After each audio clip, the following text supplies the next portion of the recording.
Hello दोस्तों, welcome to ISM channel. सो यहाँ पर डिस्कस करने वाले हैं हमसे दो स्टॉक्स के बारे में। पहला है टाटा स्टील और दूसरा है ट्राइडेंट। देखो, टाटा स्टील में लगभग यहाँ पे कुछ दिनों से बहुत ज़्यादा यहाँ पे प्रेशर देखने को मिल रहा है। ठीक है, उसके बारे में जानेंगे क्या करना चाहिए, वो भी बात करने वाले हैं। प्लस इसके बारे में पूरा फंडामेंटल यहाँ पे एनालिसिस करने वाले हैं। तो इस वीडियो को पूरा देखना। और हाँ, यदि आप ये वीडियो देख लेते हो तो टाटा स्टील के बारे में पूरा लगभग यहाँ पे 50 या 60% तक आपको पूरा फंडामेंटल इसके बारे में आपको मालूम चल जाएगा, वो भी एक आपको आसान भाषा में। तो यार वीडियो को पूरा देखना। और हाँ, उससे पहले जरूर इस चैनल को सब्सक्राइब कर सकते हो, बेल आइकन को जरूर से ऑल पे दबा देना। इससे सारे वीडियो की जो नोटिफिकेशन है वो सबसे पहले मिल जाए आपको। तो डिस्कस करेंगे सबसे पहले टाटा स्टील के बारे में।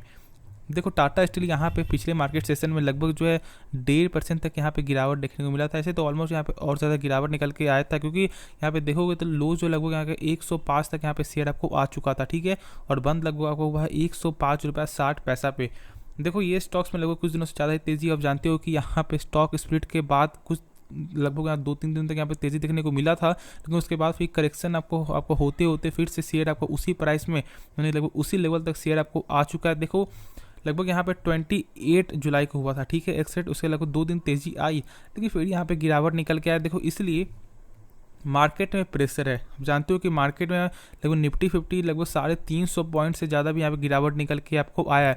बहुत से लोगों को ये डाउट है कि ये स्टॉक्स लगभग उसको 100 के नीचे चला जाएगा। देखो, मैं वो नहीं जानता कि 100 के नीचे जाएगा या ऊपर जाएगा, लेकिन आप ये समझो, जो यहाँ पे लॉन्ग टर्म के लिए जो आपको आए हुए हैं, एक ऐसा शेयर है ये जिसके बारे में यदि आप जानोगे पूरा फंडामेंटल, तो खुद आपको यहाँ पे ऑटोमेटिक आपको विश्वास हो जाएगा। इसलिए मैं इसके बारे में आपको बताने वाला हूँ, क्योंकि देखो यहाँ पे मैं ऐसा नहीं बोलूँगा कि ये ऊपर जाएगा या नीचे जाएगा। आप खुद इसके बारे में समझो।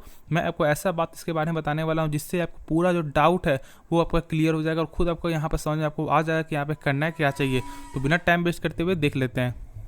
देखो, टाटा स्टील यदि आप चेक करोगे तो मार्केट का भी यहाँ पे लगभग देखने को मिलता है आपका 1,29,000 करोड़ का। ठीक है, ये तो यहाँ पे लगभग आपको हर लोगों को यहाँ पे देखने को मिलता ही है, यानी कि आपको दिखाई दे देता है। ठीक है, स्टॉक्स का पी यहाँ पे 3 का है। ये जानते हो कि ये कंपनी आपको लगभग जो डिविडेंड भी पे करती है ऑलमोस्ट यहाँ पे 5% का। तो यदि आप चेक करोगे तो 5 साल लगभग 25% का ये कंपनी आपको जो डिविडेंड ही आपको दे देती है। मेन इसका जो फंडामेंटल सबसे अच्छा क्या है, देखो यहाँ पे बुक वैल्यू यहाँ पे लगभग 93 का देखने को मिलता है। देखो, ये समझो कि बुक वैल्यू आपको होता क्या है। बुक वैल्यू एक ऐसा फंडामेंटल टूल है जिससे हम आपको ये मालूम चलता है हमें कि मान लो यदि इस कंपनी को यदि कुछ होता है तो कंपनी एक शेयर के बदले वो कितना रुपया आपको दे सकता है। ठीक है, तो यहाँ पे आपको जो टाटा स्टील 93 तक आपको दे सकता है सॉरी। तो यहाँ पे आप इसी बात समझ सकते हो कि यहाँ पे कितना अच्छा कंपनी। देखो, आपको ऐसा लग रहा होगा कि 93 भी कम लग रहा होगा, लेकिन हाँ, आप और सब स्टॉक्स में जाकर आप चेक कर सकते हो कि और सब स्टॉक का कैसा है। तो यहाँ पे टाटा स्टील का एक अच्छा निकल के आता है। आप समझ सकते हो कि जो 100 रुपये का स्टॉक यदि कुछ होता है तो 93 तक जब कंपनी आपको दे सकता है, तो इसी बात से आपको समझ में आपको आ रहा हो कि कंपनी कितनी अच्छी है। फिर उसके बाद चेक करोगे इसका यहाँ पे आपको ROC और ROE, तो यहाँ पे दोनों जो है 20% से ऊपर है। आप देख रहे हो 31.6%, 42.6% है, दोनों 20% से ऊपर निकल के आता है। तो यहाँ पे लगभग हर फंडामेंटल यहाँ पे सही है, लेकिन मेन जो है वो चेक करेंगे हम सब इसका कैश फ्लो कैसा है। देखो, कैश फ्लो एक ऐसा फंडामेंटल टूल है जिससे हमें बहुत चीज़ यहाँ पे आपको मालूम चलता है। यहाँ पे शॉर्ट में समझो कि यहाँ पे कैश फ्लो आपको होता क्या है। कैश फ्लो हमें आपको ये बताता है कि जैसे मान लो, एक तो मैं आपको बता रहा हूँ यहाँ पे एग्जांपल में, जैसे मैंने कुछ आपको 100 रुपये का यहाँ पे माल बेचा, और यहाँ पे आपको जो है आपको शेयर होल्डर को कैसे मालूम चलेगा कि जो आपने 100 रुपये का जो माल बेचा तो वहाँ से आपको 100 रुपये आपको आया भी है। तो यहाँ पे आपको कैश फ्लो चेक किया जाता है। देखो, इसीलिए जैसे मान लो यदि मैंने आपको 100 रुपये का माल बेचा तो वो तो मैं यहाँ पे बैलेंस शीट में आपको जो चढ़ा दूंगा, क्योंकि यहाँ पे मेरा 100 रुपये का माल बेचा। लेकिन आपको यहाँ पे कैसे मालूम चलेगा कि उसका पैसा रिटर्न जो आपको आया है नहीं आया, तो वही यहाँ पे चेक करने के लिए कैश फ्लो यहाँ पे जानना बहुत ही ज़रूरी है। तो चलो यहाँ पे देख लेते हैं कैश फ्लो कैसा है। सबसे पहले आपको, तो यदि आप चेक करोगे, देखो यहाँ पे कैश फ्लो जो है यहाँ पे मार्च 2022 का। देखो, सबसे मेन आपको क्या होता है, सबसे मेन आपको होता है कैश फ्रॉम ऑपरेटिंग एक्टिविटी। सबसे मेन यहाँ पे दोनों चीज़ जो तीनों चीज़ सबसे मेन आपको देखने को यही मिलता है। यदि ये सही है तो फिर कंपनी यहाँ पे सही है। ठीक है, आप यहाँ पे शॉर्ट में समझ लो, ये सही है तो यहाँ पे कंपनी को हम सब बोल सकते हैं कंपनी एक अच्छी कंपनी है। ठीक है, देखो यहाँ पे देख सकते हो कि मार्च 2022 में कितना है, 44,000 करोड़ का। ठीक है, देख सकते हो 44,000 करोड़ का यहाँ पे लगभग यहाँ पे देखने को मिलता है मार्च 2022 का। वही यदि आप चेक करोगे यहाँ पे कैसा है, तो मार्च 2022 में यहाँ पे निकल के आता है आपको 41,000 का, यानी कि देखो यहाँ पे लगभग जो है 3 करोड़ कमी है। ठीक है, लेकिन हाँ ऐसा यहाँ पे देखा जाता है, ऐसा यहाँ पे एक्सपर्ट का मानना होता है कि 5 से 10% कम है तो फिर यहाँ पे चलता है। ठीक है, लेकिन हाँ यहाँ पे मात्र लगभग जो देखा गया है लगभग 8-9% कम है। ठीक है, तो ये भी एक सही निकल के आ रहा है, ऐसा नहीं कि बहुत ही कम है, लेकिन इसलिए यहाँ पे कैश फ्लो चेक किया जाता है। कैश फ्लो बहुत ही एक बेस्ट फंडामेंटल टूल है। देखो यहाँ पे आप समझ लो कैश फ्लो कैसे जाना जाता है, वरना यहाँ पे आप कैश फ्लो यदि समझ जाओगे तो यहाँ पे कोई भी स्टॉक्स को यहाँ पे आप पहचान पाओगे कि वो शेयर कैसा है। ठीक है, तो मैं आशा करता हूँ कि इसके बारे में पूरा कुछ समझ में आपको आ गया हो। तो यार इसी के लिए यार जरूर से वीडियो को लाइक कर सकते हो और जरूर से इस चैनल को सब्सक्राइब करते हैं यदि कुछ भी आपको सीखने को मिल रहा हो। तो इसलिए मैं बोलता हूँ टाटा स्टील एक गजब का स्टॉक है। देखो यहाँ पे फंडामेंटल बहुत इसका स्ट्रॉन्ग फंडामेंटल है। हम सब देखो फंडामेंटल सबसे पहले चेक करते हैं, यदि फंडामेंटल यहाँ पे सही रहेगा तो खुद यहाँ पे ऑटोमेटिक शेयर में एक न एक दिन तेजी निकल के आपको आएगा। यहाँ ऐसा होता है कि कभी कभी आपको जो न्यूज़ के बेसिस से भी यहाँ पे आपको रहना पड़ता है, क्योंकि एक न्यूज़ आपको किसी भी शेयर को यहाँ पे आपको गिराने या आपको उठाने में बहुत ज़्यादा आपको हेल्प करता है। तो इसलिए यहाँ पे लगभग जो 60% आपको जो फंडामेंटल है, तो लगभग 40% आपको जो न्यूज़ के बेसिस से भी आपको जानना चाहिए। तो ठीक है, तो इसलिए आपको जो न्यूज़ के बेसिस से रहो। लेकिन हाँ देखो न्यूज़ की वजह से क्या होता है कि बस यहाँ पे शॉर्ट टर्म में ही बस आपको दिक्कत आता है, लेकिन ऐसा लॉन्ग टर्म की कुछ यहाँ पे आपको दिक्कत नहीं होगा। तो इसलिए यहाँ पे फंडामेंटल चेक करो, फंडामेंटल सही रहेगा तो कंपनी आपको ऑटोमेटिक ग्रोथ आपको निकल के आएगा। तो यहाँ पे खुद यहाँ पे आप समझ सकते हो कि इसका टारगेट आपको क्या देखने को मिल सकता है। यदि 100 रुपये आता है तो बहुत ही एक अच्छा मौका है, यानी कि आप बोल सकते हैं एक बिग अपॉर्चुनिटी है, यहाँ पे आपको बाई करना चाहिए। क्योंकि देखो यहाँ पे एक जब मौका बन रहा है तो यहाँ पे डरो नहीं, यहाँ पे आप बाई करो। ठीक है, एक बात समझो कि यहाँ पे आपको मेटल स्टॉक जो होता है इसमें ज़्यादातर आपको जो वोलेटाइल देखने को मिलता है, यानी कि अप्स एंड डाउन देखने को मिलता है। यदि आप में पेशेंस है तो ही आप मेटल स्टॉक्स को बाई करो, वरना यहाँ पे आप जो अवॉइड भी कर सकते हो। क्योंकि देखो यहाँ पे क्या होता है पंप एंड डंप प्लस आपको सिचुएशन है, ऐसा नहीं है। देखो इसीलिए क्योंकि ऐसा देखा गया है कि मेटल स्टॉक हो गया प्लस आपको जो केमिकल स्टॉक है, दोनों में आपको इसी तरह से यहाँ पे चलते हुए दिखाई देता है। कभी यहाँ बहुत ज़्यादा उठ जाता है, कभी बहुत ज़्यादा गिर जाता है, तो वैसे ही चलते हुए दिखाई देता है। तो इसलिए यहाँ पे यदि यहाँ पे पेशेंस है तो ही यहाँ पे बाई करो, वरना फिर यहाँ पे क्या होगा कि आपको एक अच्छे स्टॉक्स आप जो यहाँ पे लॉस में बेच दोगे। तो आप समझ सकते हो कि मैं क्या बोलना चाह रहा हूँ। ठीक है, तो यहाँ पे आपको क्या करना है, वेट एंड वॉच करो।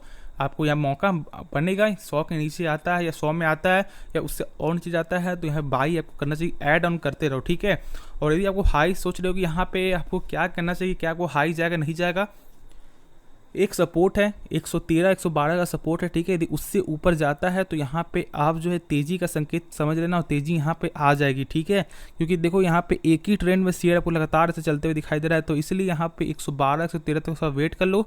उसके ऊपर यदि आपको शेयर आपको ठहरता है, यानी कुछ देर रुकता है, यानी एक दिन रुकता है 2 दिन रुकता है, तो फिर यहाँ पे आप जो है बाई कर सकते हो। फिर यहाँ पे तेजी यहाँ पे संभव है, लेकिन अभी फिलहाल आपको वेट करना चाहिए, मौका बने तो यहाँ बाई करना चाहिए। तो आपको चलिए नेक्स्ट स्टॉक के बारे में डिस्कस कर लेते हैं। तो डिस्कस कर लेते हैं हम सबको ट्राइडेंट के बारे में। देखो ट्राइडेंट एक ऐसा स्टॉक है जो फिलहाल बीच में बहुत ही चर्चा में जाने वाला स्टॉक था, इसलिए क्योंकि बहुत ही कम प्राइस से ये स्टॉक लगभग 70 तक यहाँ पे चलते हुए दिखाई दिया था। तो यहाँ पे लोग बहुत से लोग तो ऐसे होंगे जो यहाँ पे लगभग 50 में 60 में यहाँ पे आपको बाई करके फंसे होंगे, तो उनके बारे में डिस्कस करने वाले हैं। तो यार वीडियो को पूरा अंत तक जरूर देख लेना।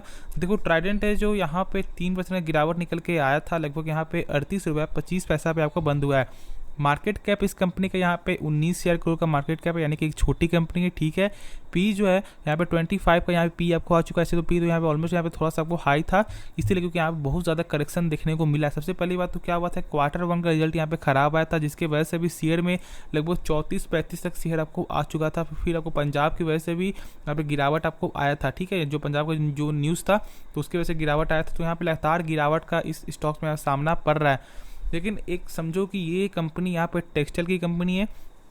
यदि इसका आप जो फंडामेंटल चेक करोगे तो यहाँ पे कैश फ्लो भी सही देखने को मिलता है इस कंपनी का, यानी कि जो यहाँ पे माल बिक रहा है, जो मैंने बताया था इसके पहले, जो आपको जो टाटा से जो मैंने बताया क्या होता है। ठीक है, आपको तो यहाँ पे आपको कैश फ्लो में क्या हो रहा है कि हाँ माल बिक रहा है, माल बिकने के सही सही पैसा भी आपको आ रहा है। लेकिन एक बात समझो कि देखो यहाँ पे कभी कभी आपको जो है थोड़ा दिक्कत भी आपको हो जाता है। ठीक है, क्योंकि हर समय ऐसा यहाँ पे जो आपको ट्रेंड ऐसा ट्रेंड ऐसा नहीं है कि जो मतलब जो सही बताता है, तो उसके बारे में थोड़ा जानना पड़ता है। देखो कंपनी में कोई खराबी नहीं है। ठीक है, ट्राइडेंट एक अच्छी कंपनी है, लेकिन देखो एक प्राइस समझना होगा। अभी जो ये प्राइस है वो बहुत ज़्यादा आपको जो एट्रैक्टिव प्राइस है, प्राइस बहुत ही कम देखने को मिल रहा है, जिससे लोग यहाँ पे अभी बाई भी यहाँ पे सोच रहे होंगे बाई करने के लिए। तो मैं बोलूँगा यदि आपको इस कंपनी के बिजनेस में यदि भरोसा है, कंपनी का फंडामेंटल यदि आपको सही लगता है, ठीक है, तो यहाँ पे आप बाई कर सकते हो। इसलिए क्योंकि प्राइस बहुत ज़्यादा अट्रैक्टिव, क्योंकि 70 का स्टॉक्स फिलहाल 38 में ट्रेड करते हुए दिखाई दे रहा है। देखो प्राइस बहुत ही कम हुआ है, साथ ही साथ ऐसा नहीं होता है हर समय कि जब प्राइस कम होता है तो शेयर सही में आपको अच्छा होता है, लेकिन ये कंपनी का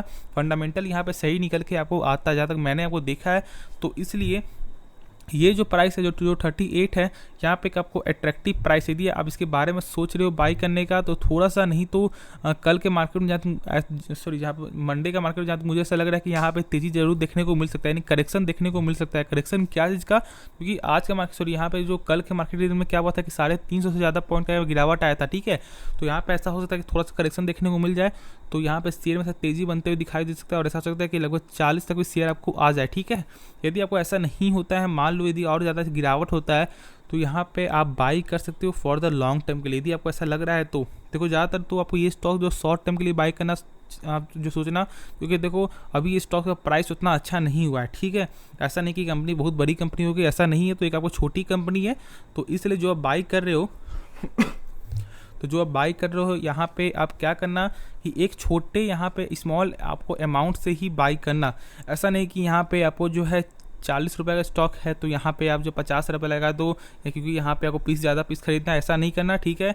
जो कंपनी के बारे में नहीं समझ रहे, जो कंपनी का नहीं जान रहे, तो वहाँ पे कम पैसा ही लगाना एक आपको सबसे बड़ा आपको जो बुद्धिमानी होता है। क्योंकि देखो यदि लॉस होता भी है, यदि आपको पैसा फंस भी जाता है, तो ज़्यादा यहाँ पे ज़्यादा आपको नहीं अखड़ेगा, क्योंकि देखो यहाँ पे पैसा जो भी आपका पैसा है वो सब आपकी मेहनत की कमाई है, और आप नहीं चाहते हो कि कोई भी आपका पैसा यहाँ पे फंस जाए। तो इसलिए आप एक स्मॉल अमाउंट में इसमें आपको ट्रेड करो। जब शेयर का प्राइस यहाँ पे सही होता है, यहाँ पे इसका कंपनी का जो आपको वैल्यूएशन जब सही होगा, मार्केट कैप बढ़ेगा, उसके बाद यहाँ पे आप बड़े बड़े भी आप पैसा यहाँ पे जो है इन्वेस्ट कर सकते हो। लेकिन अभी फिलहाल जो है छोटे अमाउंट से ही ट्रेड करो। ऐसा नहीं होता है कि छोटे अमाउंट से ट्रेड करना, यहाँ पे आपको देखो ऐसा होगा, जैसे मान लो इसका जो प्राइस चले वो 38 का 100 पीस खरीदोगे तो यहाँ पे हो जाएगा लगभग आपको कितना 3800 का हो जाएगा, ठीक है। तो 3800 हो जाएगा, तो यहाँ पे ऐसा देखने को मिलता है, ऐसा देखने को नहीं मिलेगा कि डेली 7 रुपये गिन हो जाएगा, क्योंकि 7 रुपये इसका कहने का मतलब कितना है 20%, ठीक है। तो यहाँ पे ऐसा नहीं देखने को मिलेगा, बहुत ही कम चांस होता है, नहीं तो ऐसा भी देखने को मिल भी सकता है। तो इसलिए आप जो है 200 पीस खरीदो, 300 पीस खरीदो, 10,000 के अंदर। यदि आपका बजट यदि आपका 1 लाख 1.5 लाख है, तो फिर आप 10,000 का इन्वेस्ट यहाँ पे कर सकते हो, ठीक है। लेकिन यदि आपको ऐसा नहीं कि यहाँ पे पैसा बजट आपका जो है 50,000 का बजट है, और यदि आप सोच रहे 10,000 लगाने का, तो यहाँ पे 20% तक पैसा इसमें मत लगाओ, ठीक है। आप जो है 10% या उससे भी कम पैसा लगाओ, तो ही एक आपका सही डिसीजन है, जहाँ तक आपको मुझे ऐसा लगता है। वरना फिर तो आप ऐसे आपकी मर्जी है, यदि आपको ऐसा लगता है बाई करने का तो बाई कर सकते हो, लेकिन जहाँ तक मेरा है आपको यही रूल फॉलो करना चाहिए। मार्केट कैप छोटा है, पी यहाँ पे सही है, डिविडेंड जो है लगभग यहाँ पे कंपनी जो डिविडेंड पे करती है, बीच में यहाँ पे 1 रुपये का को जो डिविडेंड पे की थी, तो ऐसा नहीं है, जैसी कंपनी है वैसे यहाँ पे जो डिविडेंड पे करती है, एक आपको अच्छे खासे अमाउंट में डिविडेंड पे करती है, 1.5% का डिविडेंड पे करती है। तो सब कुछ यहाँ पे सही निकल के आपको आ रहा है। लेकिन अभी जो मैंने कहा वही करना है। यदि आप चेक करोगे तो 5 साल के रिटर्न में ऑलमोस्ट जो कंपनी 293% का रिटर्न दे दी है। लेकिन एक गौर करो यहाँ पे चार्ट में 2021 के आधे महीने से पहले कुछ भी नहीं था, उसके बाद से यहाँ पे स्टार्ट हुआ है तेजी, और लगभग कहाँ तक चला गया था, लगभग यहाँ पे देख सकते हो 70 तक ऊपर आपको स्टॉक गया हुआ है, ठीक है। तो उसके बाद से यहाँ पे करेक्शन देखने को मिल रहा है, तो अभी एक सपोर्ट निकल के आ रहा है। यदि आप देखोगे यहाँ पे तो एक सपोर्ट निकल के आ रहा है, तो यहाँ पे अप्स भी जाता है नहीं तो डाउन भी जाता है। तो इसलिए जो मैंने कहा वही अभी फिलहाल आपको करना चाहिए। तो मैं आपको इस वीडियो में सब आपका इतना ही रहेगा। यदि ये वीडियो पसंद है तो जरूर इस वीडियो को लाइक कर सकते हो, और जरूर से चैनल को सब्सक्राइब करना, क्योंकि ऐसे वीडियो हमारे चैनल में डेली आपको मिलता रहता है। तो आपको ये वीडियो देखने के लिए धन्यवाद।